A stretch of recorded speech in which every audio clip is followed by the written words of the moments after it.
data that are on the rights tracker for the United States. There are a few other things that stand out that I don't get to in that TED Talk. First, as is the case every single year, our survey respondents identified that people of particular races, especially Black people, Latinx people, and Native American people, that those folks were at most risk for the vast majority of rights violations that we measure.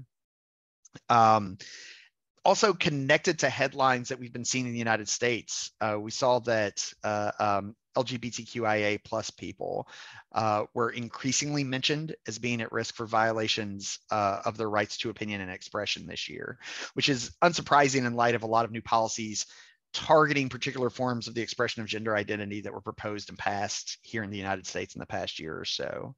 To add on to that, I think to give us a bit of a sneak preview for another data release we're having in just a few days, the data release for our economics and social rights data, we saw large increases in the proportion of respondents stating that LGBTQIA plus people, women, and girls were all at high risk of lacking full enjoyment of their rights to health in the United States. This just is sadly not very surprising in light of the many changes in U.S. policy we've seen over the last few years. Several states have targeted transgender people with laws restricting access to gender-affirming healthcare in 2022.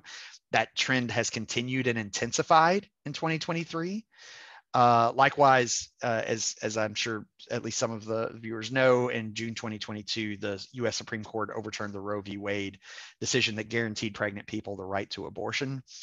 Several U.S. states have followed that decision by implementing bans and restrictions on abortion, which jeopardizes the full enjoyment of the right to health by many women, girls, and other people who can become pregnant all across the country. If you're interested in those kinds of things, I really recommend that you check out the data release on the Rights Tracker now. Thanks so much, Chad.